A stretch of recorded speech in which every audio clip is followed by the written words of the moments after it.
Hello everyone. कैसे हो आप सब लोग? आई रियली होप आप सब लोग बहुत अच्छे होंगे। Back to the side your SST teacher. And देखो बच्चों, आज के इस वीडियो में हम लोग करने वाले हैं आप लोगों की क्लास 7th की सोशल साइंस का जो न्यू बुक आ रखी है, इसका पार्ट नंबर 2। इसका आज हम लोग करेंगे बच्चा आप लोगों का चैप्टर नंबर 2 का पार्ट नंबर 3 होने वाला है, जिसमें हम लोग इस चैप्टर को कम्प्लीटली प्रॉपर जो है समझ जाएंगे, उसको कंप्लीट करने वाले हैं। मैंने थोड़ा-सा बैकग्राउंड चेंज है, थोड़ा-सा आवाज़ में चेंज लग रहा होगा, कुछ भी चीज़ें लग रहा होगा, तो थोड़ा बहुत ज़रा-सा कॉम्प्रोमाइज़ सा कर लेना, बिकॉज़ मतलब अभी पॉसिबल यही सब हो पा रहा है मेरे लिए, बिकॉज़ बहुत ज़्यादा एग्ज़ॉस्टेड वाला हो रखा है माहौल इस टाइम पे। बट वो ये है कि बहुत दिन से वीडियोज़ नहीं आई है, 5 दिन हो चुके हैं, तो वीडियो को लाना भी बहुत ज़रूरी था आप लोगों के लिए।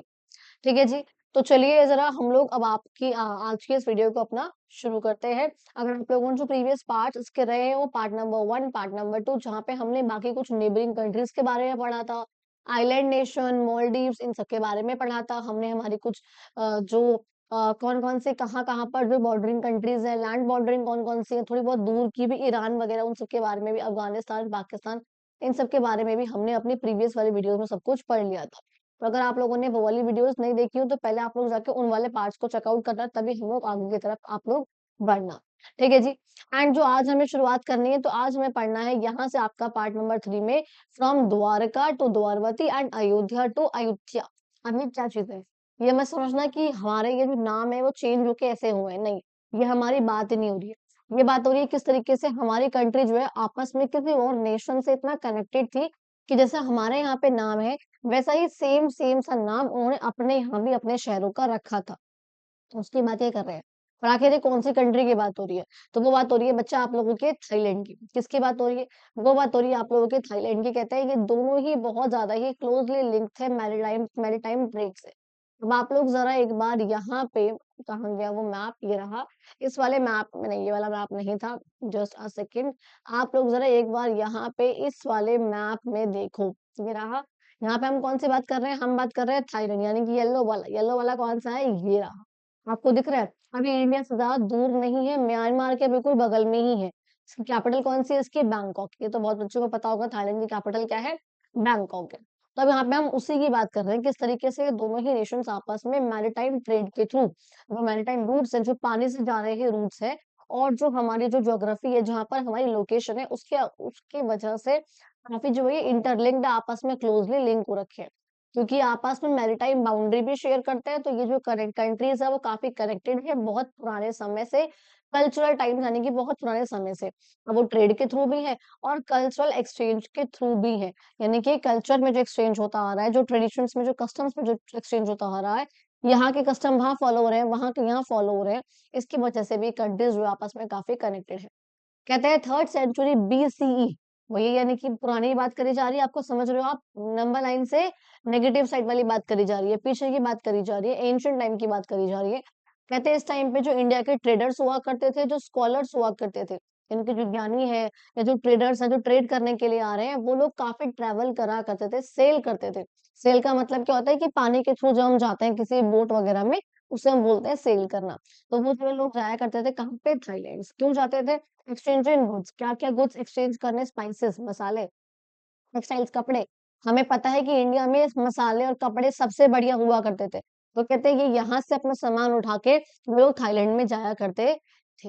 यानी कि जो इंडिया के ट्रेडर्स हैं, वो जाके थाईलैंड में या इंडिया से स्पाइसेस ले गए या टेक्सटाइल ले गए, कपड़े वगैरह ले गए, और इंडिया से लेके जाके उन्हें थाईलैंड में सेल करते थे। और ज़ाहिर-सी बात है फिर तो पैसा कमाएँगे ही कमाएँगे। प्लस यहाँ पे मैंने पहले बताया हुआ है कि जब भी लोग ट्रैवल करते हैं, तो यानी कि सिर्फ लोग ही ट्रैवल नहीं करते हैं, बल्कि उनके आइडियाज, उनके थॉट्स, जो उनका कल्चर है, उनकी बातें हैं, सब कुछ जो है वो ट्रैवल करता है। ठीक है? तो वही वाली बात यहाँ पे कह रहे हैं, जिसकी वजह से यहाँ पे काफी इन्फ्लुएंस पड़ता था इस वाले रीजन में। ठीक है? इंडेड बात करें, ended, the impact of Indian culture, जो इंडिया के कल्चर का जो इम्पैक्ट वहां पे पड़ता था, वो हमें बाद के थाई किंगडम्स में भी देखने को मिलता है। कि यानी कि जो थाईलैंड के जो किंगडम्स थे, जो वहां पे लोग रहे हैं, जो किंग्स रहे हैं, जो उनका राज्य रहा है इतना बड़ा, हमें देखने को मिलता है कि कैसे वो जो लोग थे वो इंडिया के कल्चर से बहुत इन्फ्लुएंस थे, कि जो चीजें इंडिया में हो रही है वो लोग अपने यहाँ पे उसको मानते थे। उसको हल्का बहुत मॉडिफाई करके उसको फॉलो करते थे। एग्जाम्पल के लिए यहाँ पे वो यहाँ पे 2 चीज़ें दिखा रखी है। फर्स्ट यहाँ पे दिखा रखा है द्वारवती कल्चर, कि द्वारवती कल्चर हुआ करता था, जो कि 6 से 11th सेंचुरी सीई के टाइम पे था, यानी कि आज से करीब-करीब अगर हम बात करें, जैसे अभी हमारे पास क्या चल रहा है, 22nd सेंचुरी चल रही है और ये क्या है 11th सेंचुरी, तो आज से 10 सेंचुरी पहले, तो 1 सेंचुरी में 100 साल होते हैं। इस तरीके से आज से 1000 साल पहले की बात जो है ये करी जा रही है। कहते हैं जो द्वारवती कल्चर है, इसका मतलब क्या है, गेट्स, भाई द्वार है, गेट की बात करी जा रही है, तो क्या ये हमारी जो द्वारका नगरी थी कृष्णा जी वाली, उनसे यहाँ पे रिलेट होता है ये। सेम ऐसे ही यहाँ पे कहते हैं, उसके बाद अयोध्या किंगडम है जो कि 1351 में पाया गया था, उसका नाम भी किस पे रखा गया, हमारे राम जी की जो जन्मभूमि है अयोध्या, उनके नाम पे जो है वो रखा गया था। तो कहते हैं ये जो चॉइस है ये प्लेस के नामों की जो रिफ्लेक्ट करती है इंडिया के ट्रेडिशन की, इससे हमको पता चलता है कि इंडिया का बहुत इम्पैक्ट रहा है थाईलैंड के कल्चर पे, उनके इतिहास पे। ठीक है जी। कहते हैं कल्चरल टाइज भी यहाँ पर रहे हैं, इनके कल्चर से भी ये लोग काफ़ी आपस में बंधे हुए रहे हैं। हेरिटेज से, हेरिटेज किसका? बुद्धिज़्म का, हिंदुइज़्म का, आपस आपस में जो है काफ़ी जो है अच्छा रहा है।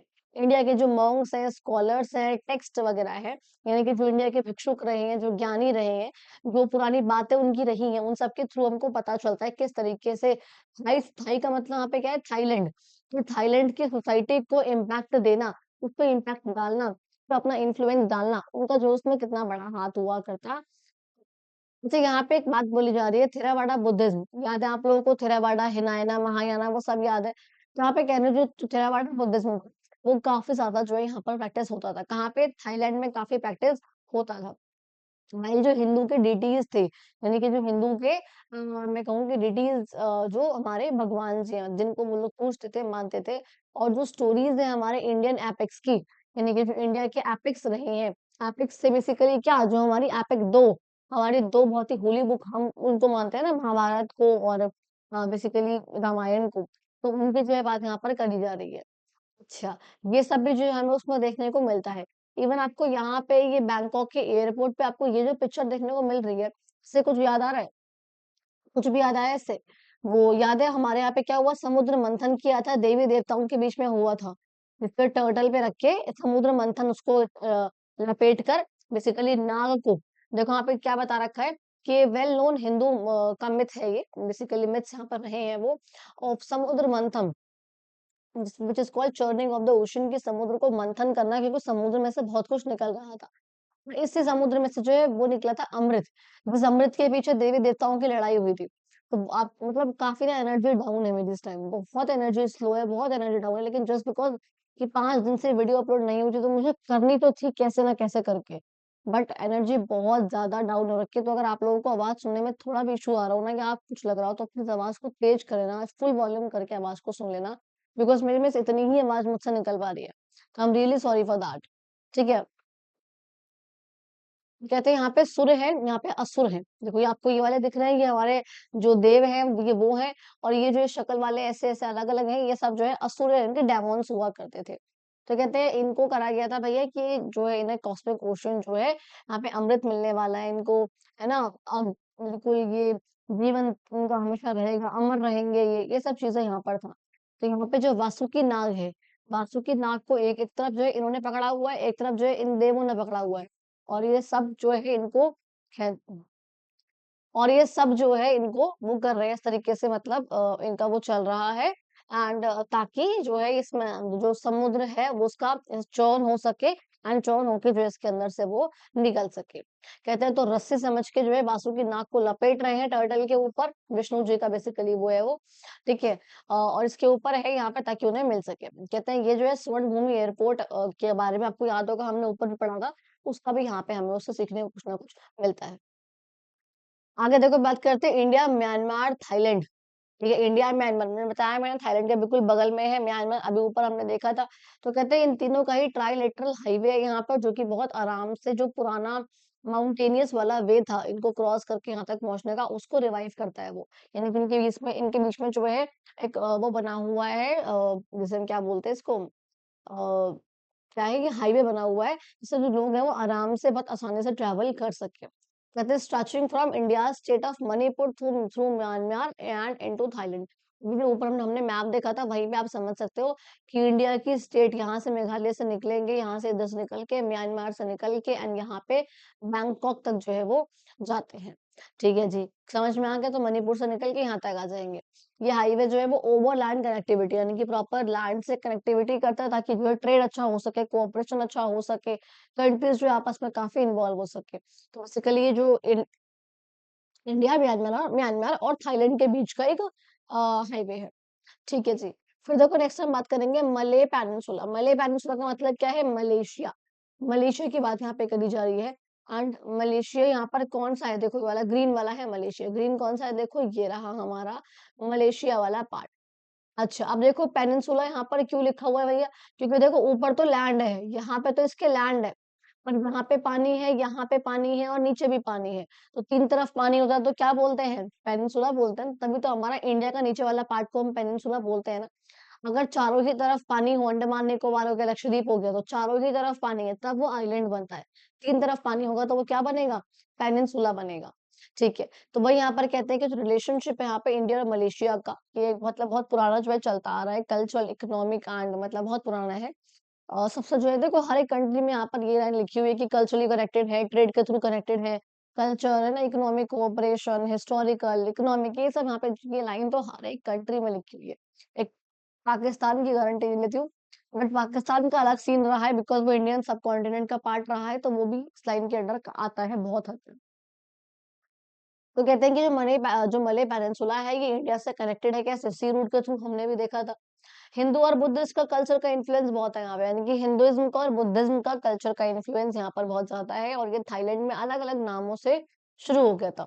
जैसे आप थाईलैंड में यहाँ पर देखोगे श्री विजय किंगडम है, जो कि 4th सेंचुरी सी में बना था। तो ये रीजन जो है आया था, इसको बेसिकली हम कहते हैं कि ब्राह्मी स्क्रिप्ट जो यहाँ पे फॉलो होती है, तो हम मान के चलते हैं कि वो भी हमको जो इंडिया से मिली है। हालांकि कहते हैं such influences remain visible in Malaysian society through art and literature in particular even though by 15th century Islam became the prominent religion। मतलब बेसिकली यहाँ पे कहते हैं कि स्टार्टिंग में क्या था कि यहाँ पर हिंदुइज्म और बुद्धिज्म का बहुत ज्यादा था, लेकिन वो तब तक था जब तक यहाँ पर इस्लाम नहीं आया था। जब यहाँ पे इस्लाम आ गया था तो यहाँ पर इस्लाम जो है बहुत ज्यादा फॉलो होने लग गया था। कहाँ पर? मलेशिया में। अच्छा, कब आया था? 15th सेंचुरी की बात यहाँ पे करी जा रही है कि तब जो है वो आया था।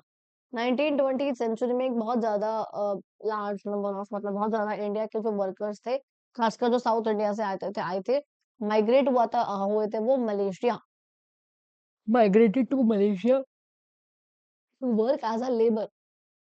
मैंने पहले भी यहाँ पर कहा था कि जो बहुत सारे इंडिया के वर्कर्स हुआ करते थे, उनको कहीं भी कभी जो है अलग अलग कंट्रीज, कभी सिंगापुर भेज दिया, यानी कि कभी उनको इंडोनेशिया भेज दिया, तो कभी उनको मलेशिया भेज दिया, कभी उनको थाईलैंड भेज दिया, कभी उनको इवन अफ्रीका भेज दिया। तो अलग अलग जगहों पे बेसिकली उन लोगों से उनको काम कराने के लिए उनको भेज देते थे, कॉन्ट्रैक्ट के बेसिस पे काम कराने के लिए। ब्रिटिशर्स ने जो है ये काम बहुत ज्यादा करा है कि भाई यहाँ से उठो और तुम लोग वहां जाओ, वहां पर जो है बहुत काम की डिमांड है, मैनुअल लेबर की बहुत डिमांड है, वहां जाओ, कॉन्ट्रैक्ट के बेसिस पे है, तुमको इतने जो तनख्वाह मिलती रहेगी हर महीने की, चाहे वह काम कम हो चाहे ज्यादा, और वो ज्यादा ही जो है वो हुआ करता था। तो वही वाली बात जो यहाँ पर बोल रहे थे कि रबड़ की प्लांटेशंस में काम करने के लिए। और प्लांटेशंस क्या होता है मैंने पहले बता रखा है कि वहां पर हम एक फील्ड में, पूरे ही फील्ड में एक ही सिंगल क्रॉप ग्रो करते हैं पूरे में, तो वो था प्लांटेशन। लास्ट टाइम हम लोगों ने कुछ मेथड्स पढ़े थे, क्रॉप रोटेशन, मल्टी क्रॉपिंग वगैरह, जहाँ पे हम डिफरेंट डिफरेंट क्रॉप्स को भी ग्रो कर सकते हैं। याद आ गया आपको वाली चीज? तो वही यहाँ पर कहते हैं स्ट्रेटेजिक पार्टनर्स रह चुके हैं भैया ये लोग, सिक्योरिटी एंड मैरिटाइम स्टेबिलिटी रह चुकी है। बहुत सारी जो इंडिया की ऑर्गेनाइजेशंस है वो उसके साथ काम करती हैं, इंडिया की ऑर्गेनाइजेशन, ठीक है। जो अगर कोई मैन्युफैक्चरिंग का काम है, आईटी का काम है, फॉर सपोज टूरिज्म का है, एजुकेशन है, इन दोनों का आपस में जो है काफी कोलैबोरेशन चलता रहता है, आपस में मिलजुल कर काम करते हैं। यहाँ पे दिखा रखे है ये पेट्रोनास टावर, जो कि कुआलालंपुर में है। कुआलालंपुर बेसिकली मलेशिया की कैपिटल है। हाँ, तो कहाँ पे लिखा भी हुआ है? मलेशिया की कैपिटल है, और ये वर्ल्ड के बिल्कुल टॉलेस्ट ट्विन स्काई स्क्रैपर्स है। स्काई स्क्रैपर्स का मतलब होता है ऐसी बिल्डिंग जो हाइट पे बहुत ज्यादा ऊंची है। वही वाली बात यहाँ पर कर रहे हैं कि वर्ल्ड के सबसे बड़े जो है ये ट्विन, एक साथ दो खड़े आपको दिख रहे हैं यहाँ पे, एक एरा एक एरा, और इस तरीके से यहाँ पे स्कीम के आपस में कनेक्टेड है ये, इसे हम बोलते हैं ट्विन स्क्रैपर्स। तो कहाँ पे है? कुआलालंपुर में है। देखो नेक्स्ट हम लोग बात करेंगे बच्चा आप लोगों की, लायन सिटी। लायन सिटी की बात कर रहे हैं, वो कौन सी हमारे पास? वो हमारी है सिंगापुर। कहते हैं ये आया है सिंगापुरम वर्ड से, जैसे हम बोलते हैं लायन सिटी। ये एक एंशिएंट किंगडम है जो कि थोड़ा सा मलेशिया से भी थोड़ा सा दूर है, हमने मैप में अभी देखा था। थाईलैंड और मलेशिया की तरह इसके भी टाइज रह चुके हैं, बुद्धिस्ट का इन्फ्लुएंस यहाँ पे रहा है, इंडिया वाले यहाँ पे आते थे, यहाँ वाले इंडिया जाते थे, ये वाली बात यहाँ पे करी हुई है। तो एक यहाँ पे लाइन लिखी हुई है, आफ्टर मनी फ्लक्चुएशंस, इतनी सारी चीजें होने के बाद, इतनी फ्लक्चुएशंस होने के बाद सिंगापुर जो है वो एक ब्रिटिश कॉलोनी बन गया था। ठीक है, जब उसका पार्ट हुआ था।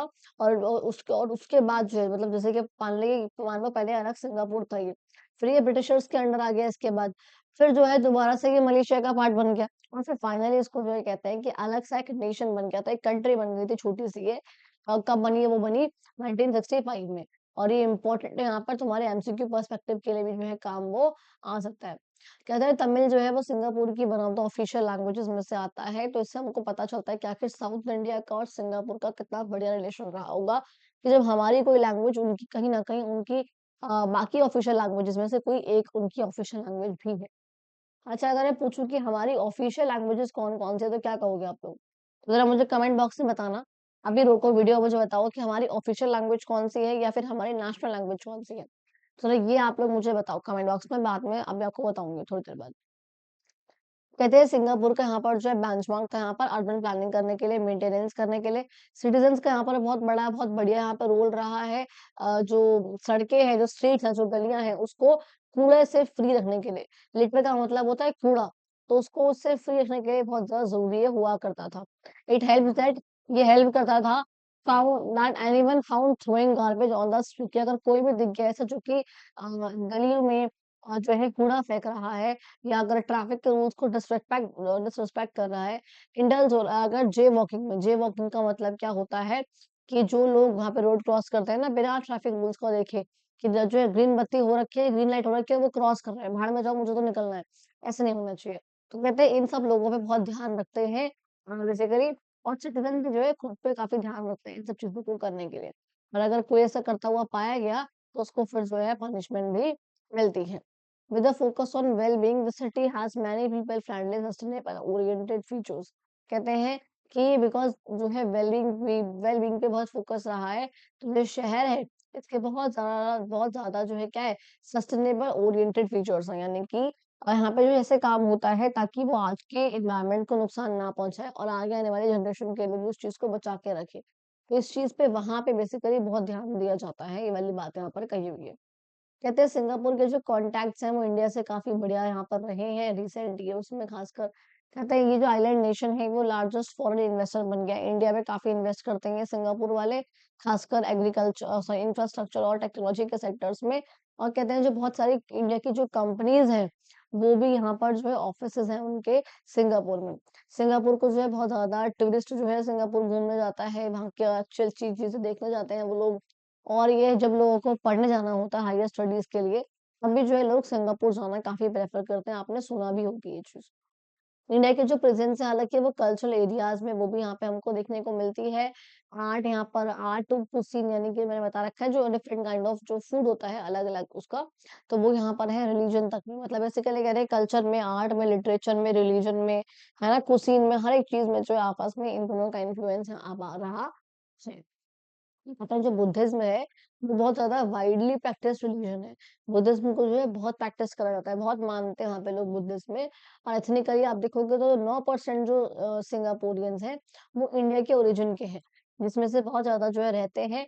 इवन मतलब बेसिकली कहते हैं कि मैंने बताया ना कि इंडिया के बहुत लोग हैं जो वहां रहते हैं, तो वही कह रहे हैं कि इस वजह से इंडिया, मतलब सिंगापुर में कैसी जगह है जिसका नाम हमने रखा हुआ है लिटिल इंडिया, और वहां पे लोग इंडियंस जो है बहुत ज्यादा मात्रा में जो है वहां पे रहते हैं। आई एम रियली सॉरी यार। हम्म। उसके बाद देखो नेक्स्ट पॉइंट पे आएंगे हम लोग, which is called the Indonesian archipelago. And Indonesia, पहले बताओ आर्कीपेलागो का मतलब क्या होता है बेसिकली। आर्कीपेलागो, एक सेकंड रुकना जरा, let me just check one thing. हाँ ठीक है।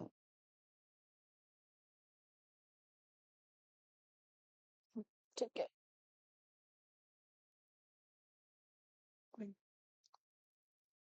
हालत खराब हो रही है बुरी तरह। चलो ठीक है, कहते हैं आर्कीपेलागो का मतलब क्या होता है, जो जिससे हम होता है ग्रुप ऑफ आइलैंड्स। भी एक आइलैंड में बहुत सारे छोटे छोटे वो हैं, है ना? इसमें हमने कहा था आइलैंड का भी छोटा रूप होता है आइलेट्स। मैंने आप लोगों को लास्ट टाइम जब मालदीव पढ़ाया तब मैंने बताया था। तो कहता है जब ऐसे बहुत ज़्यादा ही आइलैंड्स हों एक साथ उसे हम बोलते हैं आर्चिपेलागो। तो वो यहाँ पर कहते हैं। कहते हैं जो इंडिया और इंडोनेशिया है वो आपस में अलग हुआ है बे ऑफ बंगाल के थ्रू जो अलग हो रखे हैं ये, अंडमान सी के थ्रू जो हो रखे हैं यहाँ पर। तो कहते हैं ये बहुत ज़्यादा ही पुराने और बहुत ज़्यादा ही क्लोज़ मैरीटाइम के नेबर्स हैं, जिनका बहुत अच्छा इतिहास रहा है कल्चर का, रिलीजन का, कमर्शियल एक्सचेंज का, सामान को एक्सचेंज करने का। इंडोनेशिया एक इकलौता लैंडमास नहीं है, बहुत सारे उसके अंदर आइलैंड्स हैं, ग्रुप ऑफ आइलैंड्स हैं। इवन कहते हैं 17,000 स्मॉल आइलैंड्स हैं। सब यहाँ पर बोला गया है और बहुत सारे बड़े-बड़े आइलैंड्स भी हैं। तो कहते हैं इस केस में बेसिकली बहुत ज़्यादा है वो एंड बोल रहे हैं कि जो दोनों नेबरिंग नेशंस हैं, इनकी लेगेसी रही है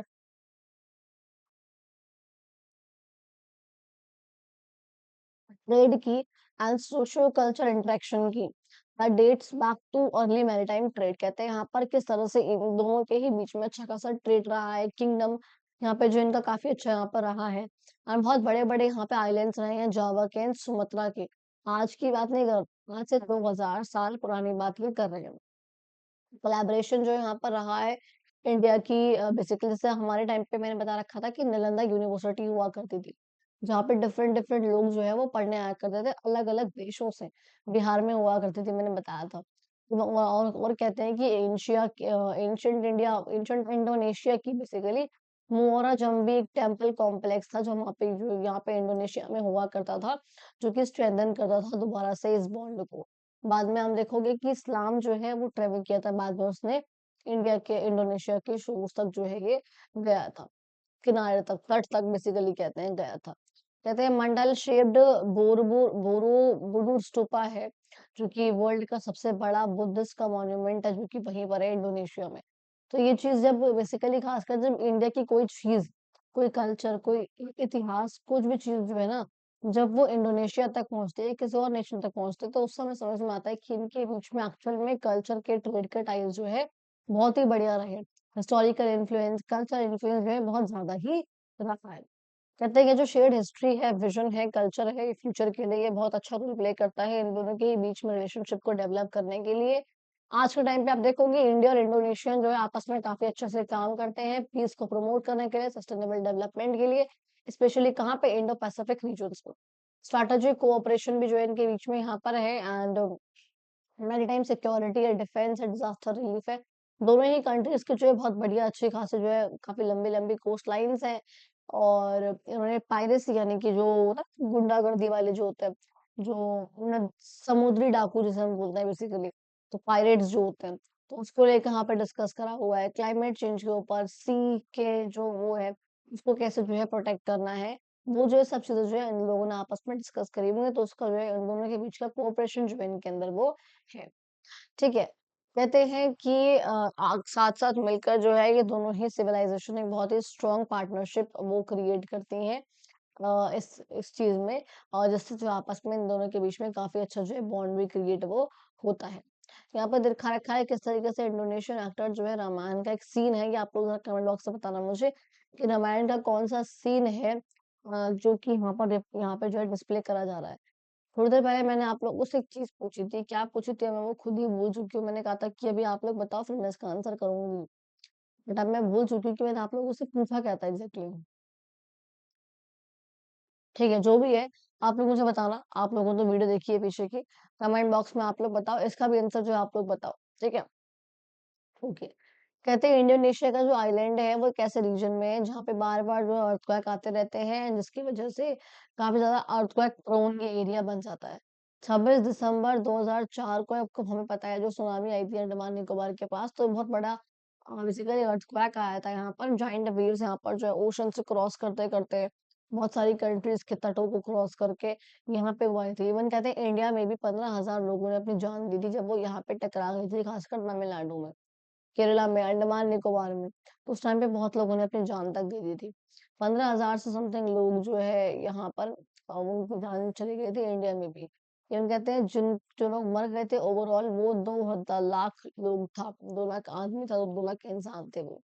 कहते हैं इसकी वजह से हमको पता चलता है कि कितना ज्यादा हमको जरूरत है एक अच्छे वार्निंग सिस्टम की, कि जब आने वाली हो कुछ बाढ़ वगैरह, सुनामी वगैरह तो हमको पता चल जाया करे। तो हमें इसकी बहुत ज़रूरत है। इंडिया ने इसलिए इंडोनेशिया के साथ हाथ जोड़े थे। ये नहीं कि हाथ जोड़ रहे हैं उसके, नहीं, हाथ जोड़े मतलब हैंडशेक कर रहा था उस पर्टिकुलर काम के लिए। कि हाँ ठीक है, चलो दोनों जो है साथ में मिलकर काम करते हैं।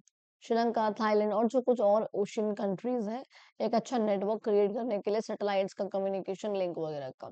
सुनामी जो है क्या था भैया, हैदराबाद का एक वार्निंग सेंटर है मतलब। तो इंडिया का सुनामी का यहाँ पे सेंटर जो है, तो उसने हमें कहा था कि भैया जो अलर्ट है वो सिर्फ और सिर्फ इंडिया के लिए नहीं है, बल्कि आसपास की कंट्रीज के लिए है, क्योंकि इसका जो फोकस एपिसेंटर है वो बहुत तगड़ा है। और जो है बहुत ज्यादा पास आपको जो है सुनने को मिल सकता है, और आपको फील हो जाएगा बहुत ज्यादा बढ़िया वाला। फिर देखो नेक्स्ट हम बात करेंगे एंशिएंट नेबर ईरान के बारे में बात करेंगे। कि ईरान के जो है काफी बढ़िया बेसिकली टाइज रहे हैं। ब्रॉन्ज एज से बहुत पुरानी एज की बात यहाँ पे करी जा रही है। ट्रेड एंड कल्चर के एक्सचेंज यहाँ पर होते हैं काफी ज्यादा बढ़िया। ईरानियन प्लेट्यू बेसिकली ईरानियन तो जो है लैंड से काफी कनेक्टेड है।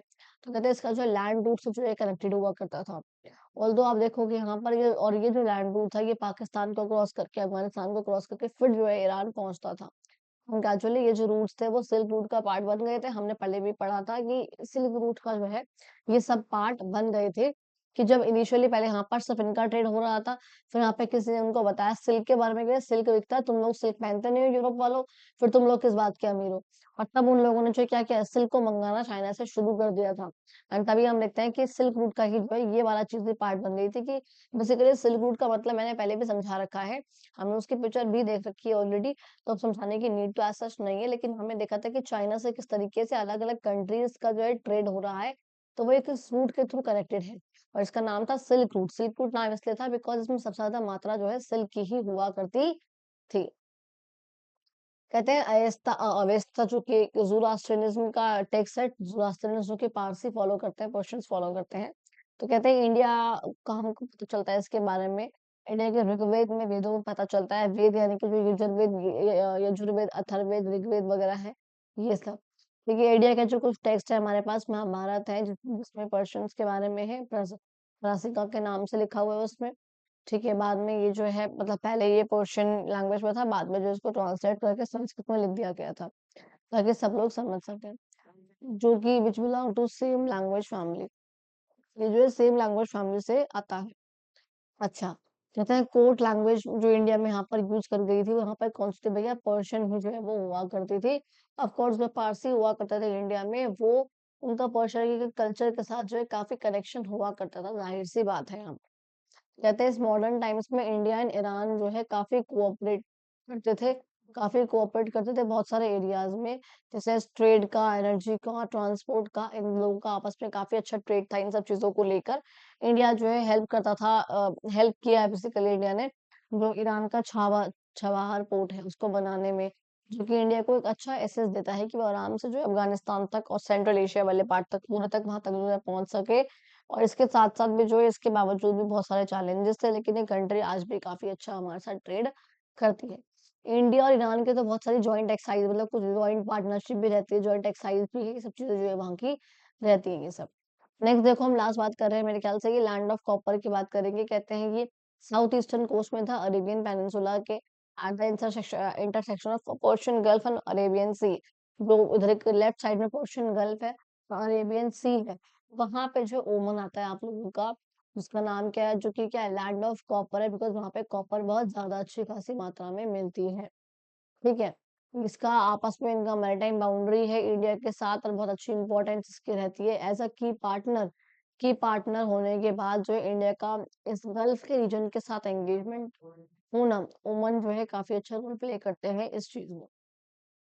यहाँ पे रिलेशनशिप था इंडिया और ओमान के बीच में, वो हमको यहाँ पे देखने को मिलता है। इनकी ज्योग्राफी बहुत बढ़िया है, आपस में मिली जुली सी हिस्टोरिकल कल्चरल टाइज है। इवन यहाँ पे कहते हैं कि पीपल टू पीपल कांटेक्ट जो है वो भी इवन हुआ करता था, आज से 5,000 साल पहले तक भी। आईबीसी के टाइम पर हमें ये देखने को मिलता है।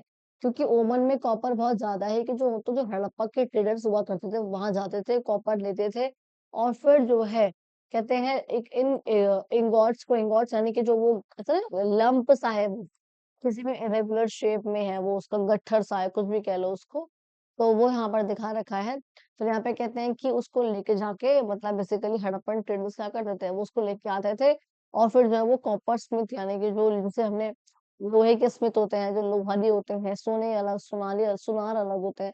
तो वो यहाँ पर कह रहे हैं कॉपर के स्मिथ हुआ करते थे उस साइट के पास, इंदु सरस्वती के पास, और वहां पर वो जो है इसको ठीक करा करते थे बेसिकली। कहते हैं 10% से ऊपर पॉपुलेशन जो है ओमन की वो इंडिया के ओरिजिन की है। मोचन की जो कम्युनिटीज है नॉर्थ वेस्टर्न पार्ट से वो यहाँ तक आती थी, and they settled there over the past few centuries. और इवन यहाँ पे कहते हैं कि बहुत ज्यादा हमें देखने को मिलता है कि इंडियंस बहुत ज्यादा है यहाँ पर ओमन में रहने वाले लोग। हिंदू की जो कम्युनिटी है वो शिव जी का टेम्पल भी उन लोगों ने बनवाया था इवन 20th सेंचुरी में, तो वो भी वहाँ पे अलाउ है। ये यहाँ पे बताना चाह रहे हैं कि हम लोग इतने रूड नहीं है आज सच में। जॉइंट एक्सरसाइज मैंने बताया था इंडिया और इसके बीच में जॉइंट एक्सरसाइज हुआ करती थी, ईरान के साथ भी है हमारी जाहिर है। इंडिया जो है काफी क्लोजेस्ट पार्टनर है गल्फ का फर्स्ट उस रीजन में, जो कि ओमन के साथ जो है क्या बेसिकली मैं कहूंगी तीनों ही फोर्स उसको मिलाकर अपनी एयर फोर्स है ना, और अपनी जो वैसी वाली है अपनी आर्मी है एयर, ठीक है, और जो नेवी है, तो एयर फोर्स, आर्मी और नेवी, इन तीनों ने जो है इसके साथ मिलकर जो है एक ज्वाइंट मिलिट्री एक्सरसाइज जो है वो करी थी इंडिया के साथ। किसने इसका हमारा ये ओमन ने। और ये जो कंट्रीज हैं आपस में इंडियन ओशियन की मैरीटाइम की जो यानी कि जो पानी की सिक्योरिटी है उसके रूट्स की सिक्योरिटी का ध्यान रखना है, कि दोनों ही कंट्रीज जो है वो आपस में कर लेती हैं। ठीक है जी, एक बार जरा हम लोग बिफोर भी मूव ऑन भी देख लेते हैं। इंडिया और उसके जो नेबर्स हैं उनको वो आपस में बहुत टाइम से शेयर कर रहे हैं, बहुत बहुत बार बोल चुकी हूँ। सब कंट्रीज के साथ कमर्शियल, कल्चरल, इकोनॉमिकल, रिलीजियस सब यहाँ पे एक्सचेंज यहाँ पर करा जा रहा है। इंडिया के जो स्कूल ऑफ थॉट्स थे हिंदुइज्म बुद्धिज्म वगैरह के, आर्ट्स था, बिलीफ था, लिटरेचर था, ये सब जो है अलग अलग कंट्रीज तक भी पहुंचा है।